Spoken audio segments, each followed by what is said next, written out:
attends, lève ta voix.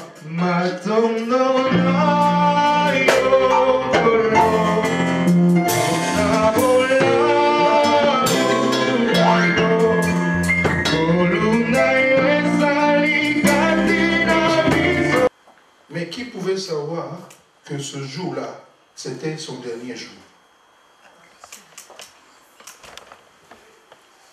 Le Seigneur est en train de nous réveiller. Le Seigneur est en train de nous dire de ne pas être distrait. Parce que le monde actuel est plein de distractions chaque jour. Et ça va augmenter. Mais ce que Dieu nous dit, c'est d'être éveillé, d'être vigilant.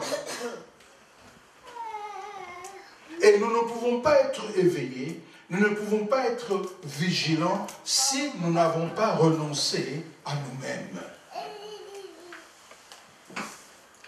L'apôtre Paul dit, je ne fais pour moi aucun cas de ma vie comme si elle m'était précieuse, pourvu que j'accomplisse ma course avec toi. Est-ce que tu connais ta course? Est-ce que tu sais pourquoi Dieu t'a placé dans ce monde? Si nous ne connaissons pas, si tu ne connais pas la raison pour laquelle Dieu t'a placé dans ce monde, tu mèneras ta vie au brouillon. Mais si tu sais que tu as une course à laquelle Dieu t'a appelé, tu as un ministère que tu dois accomplir, je te dis, tu ne feras jamais ta vie au brouillon. Quelqu'un peut dire amen. Amen. Si à la date d'aujourd'hui, tu ne sais pas pourquoi tu es dans ce monde, il est grand temps de demander à Dieu tout dans un pays. Même les jeunes qui sont là ne viennent pas à l'église pour remplir la salle, ou bien c'est parce que papa et maman nous ont demandé de venir à l'église. Demande à ton Dieu, Seigneur, pourquoi est-ce que je suis dans ce monde? Chacun de nous a de la part de Dieu une mission particulière.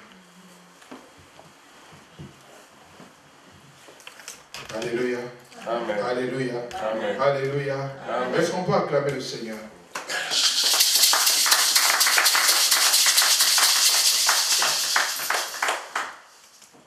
Nous allons lire Hébreux. Vous connaissez ce verset, hein? Oh, attends, lève ta voix.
Yo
soit loué.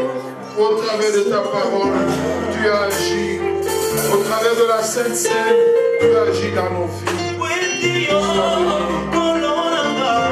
vrai que nous avons. Que toute la gloire ne revienne qu'à toi.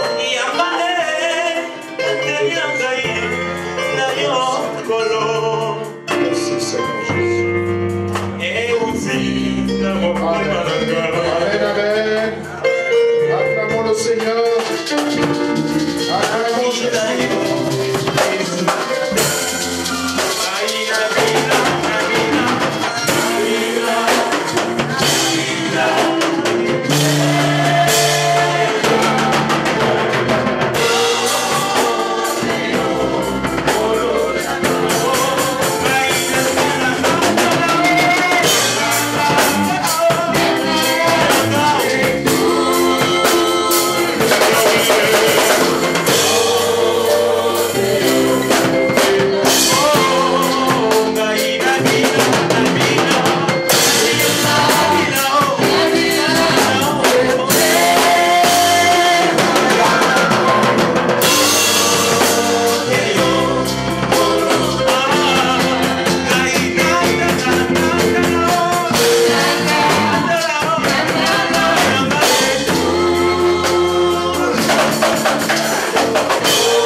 C'est Jésus qui parle.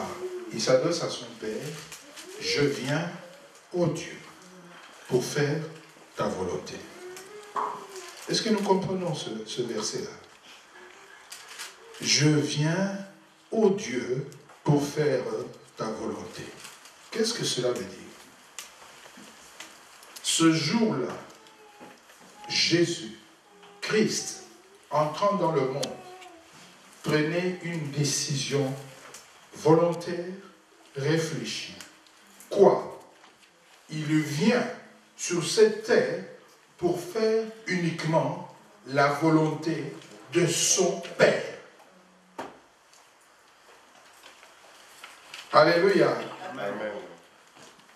C'est un enseignement. Si tu ne comprends pas, pose la question.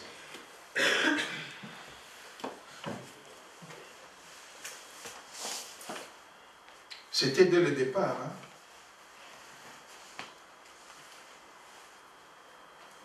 Est-ce que Jésus est réellement ton Seigneur? C'est très facile de dire qu'il est mon sauveur. Mais ma question maintenant, est-ce que Jésus est réellement ton Seigneur? Je pose la question. Demande au voisin de gauche et de droite. Est-ce que Jésus est réellement ton Seigneur?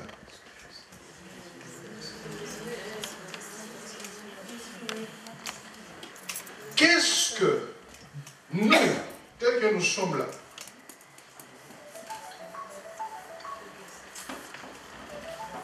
qu'est-ce qui doit se passer si je dis que Jésus-Christ est mon Seigneur? Qu'est-ce que je dois afficher? Quelqu'un peut répondre.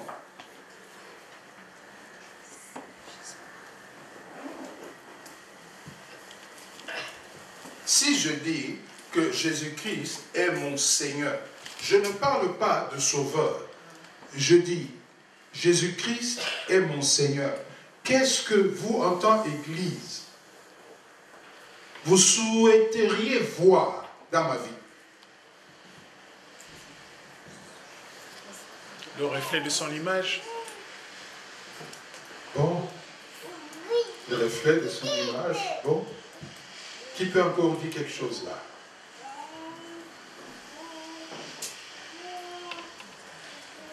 Maintenant, moi je veux poser la question et tu vas te lever, le micro est là. Tu vas venir de là jusqu'ici, comme ça je veux voir comment tu vas marcher. Alléluia. Amen. Quand nous disons que Jésus-Christ est notre Seigneur, qu'est-ce qui doit être visible dans notre vie, qui prouvent que Jésus-Christ est notre Seigneur. Je ne parle pas de sauveur.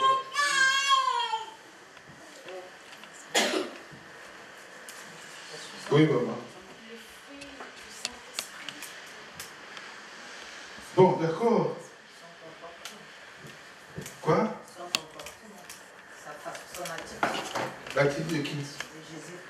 L'attitude de Jésus-Christ. Qui peut encore ajouter quelque chose? La sanctification. La sanctification. Qu'est-ce que cela veut dire, la sanctification? Oui. Oui, tu as donné la réponse. Tu as donné la réponse. Il est saint, il n'a pas de péché. Il n'a pas de péché. Oui, mais quand je dis que Jésus-Christ est mon Seigneur, qu'est-ce que vous, en tant qu'Église, vous souhaiteriez voir dans ma vie? La soumission. La soumission, l'obéissance qui aboutissent à une vie de sanctification. Alléluia. Est-ce que nous comprenons? Nous allons continuer. Écoutez. Jésus dit, je viens, ô Dieu, pour faire ta volonté. Il y a quelque chose qui s'est passé là. Explicitement, ça veut dire que Jésus-Christ a accepté de faire quoi? De faire quoi? Non, non. Avant d'en arriver là, il a accepté, comment je peux dire pour que nous puissions comprendre, il a accepté de débrancher sa volonté.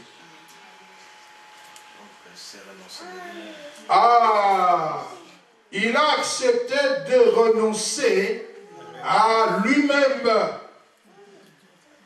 Il a accepté de débrancher sa volonté. Il a mis sa volonté de côté et il a pris la volonté de Dieu qu'il a branchée dans sa vie. Est-ce que nous comprenons? J'essaye un peu d'expliciter cela.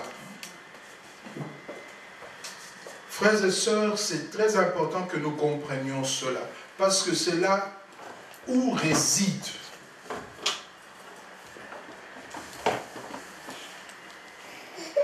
le fondement d'une vie de soumission, d'obéissance, d'humilité et de sanctification.